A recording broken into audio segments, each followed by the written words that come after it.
এক কামড় দিলাম, স্বাদটা অসাধারণ। This is the real taste, এটাই আসল স্বাদ। I mixed everything together in the plate. আমি থালার মধ্যে যা আছে সবগুলো মিক্স করে নিলাম। এখানে আমি তরকারি নিয়েছি, এটা হচ্ছে গরুর মাংস। আর এখানে যদি দেখাই, এটা হচ্ছে যে ভাত নিয়েছি। দেন এদিকে আছে হচ্ছে ডিম ভর্তা এবং সালাদ তো আছেই, সালাদ খুবই চমৎকার সালাদ। এবং এখানে আছে যেটা, সেটা হচ্ছে যে ডাল। আচ্ছা, এই আমরা যখন ভাত খাই, আমরা প্রতিদিন একটা কাজ করি, এই কমন কাজটা আমরা ডেইলি করি, সেটা হচ্ছে খাওয়া দাওয়া। আমরা হয়তো সকালে রুটি খাই, দুপুরে খাওয়া দাওয়া করে ভাত খাই, অথবা রাতে ভাত খাই। তো এই ভাত খাওয়া নিয়ে কী করে আপনি এই কথাগুলোকে ইংলিশে বলবেন, কী করে এই ভাত খাওয়াটাকে আপনি ইংলিশে এক্সপ্লেইন করবেন, সেটা আমি এখন আজকে দেখাবো। এবং কিভাবে খায়, কোনটাকে কি বলে, কোনটার কি ইংলিশ নাম, আপনি যখন মুখে দিচ্ছেন তখন সেটার কি ইংলিশ নাম হচ্ছে, এটার আলাদা আলাদা ইংলিশ নামগুলো কি, আমরা যখন মাখাচ্ছি তখন কেমন হচ্ছে, চিবাচ্ছি সেটার ইংলিশ কি, খাচ্ছি সেটার ইংলিশ কি, এভরি ডিটেলস আপনি যদি এই ভিডিওটা দেখেন এবং আপনি দিনে 2-3 বার করে আপনি খাওয়া দাওয়া করেন, তো যখনই যা খান, যতগুলো খাবার আপনি খাচ্ছেন সবগুলোকে আপনি ইংলিশে বলতে পারবেন। এটা দেখেন, এটা হচ্ছে তরকারি। তরকারির ইংলিশ হচ্ছে কারি। কারি মানে হচ্ছে তরকারি। এখানে দেখেন, এখানে কিন্তু ঝোল আছে, শুধু তরকারি না, ঝোল আছে। এই ঝোলের ইংরেজিটাকে বলা হয় গ্রেভি।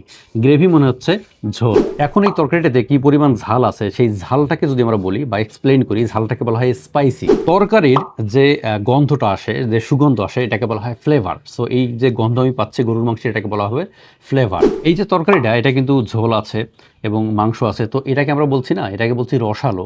তো এই রসালো যদি আপনি বলেন, রসালোর ইংরেজি হচ্ছে জুসি। জুসি মানে হচ্ছে রসালো। সো এই তরকারিটা হচ্ছে জুসি অথবা রসালো। এটা হচ্ছে গরুর মাংসের তরকারি। তাহলে এই তরকারিটাকে আমরা বলবো বিফ কারি। বিফ মানে গরুর মাংস, আর কারি মানে হচ্ছে তরকারি। সো এটা হচ্ছে বিফ কারি। এটাকে আমি বলছি সালাদ, মানে সালাদ যেটা আমরা বাংলায় বলি, এটাকে ইংলিশে সালাদই বলে। আই অ্যাম টেকিং দ্য কারি নাও। আমি এখন তরকারি নিচ্ছি। আমি ঝোল দিয়ে ভাত মাখাচ্ছি, এটাকে বলা হয় I am mixing the rice with gravy. আমি ভাত এবং মাংস খাচ্ছি। I am eating beef with rice. মাংস অনেক নরম, সহজেই চিবানো যাচ্ছে। ইট ইজ ইজি টু চিউ। চিউ মানে হচ্ছে চাবানো।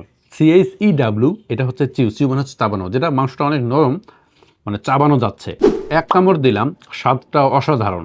I took one bite, the taste is amazing. আমি আস্তে আস্তে চিবিয়ে খাচ্ছি। আই এম সিউইং স্লোলি, তাড়া নেই। There is no hurry. This is the real taste, এটাই আসল স্বাদ।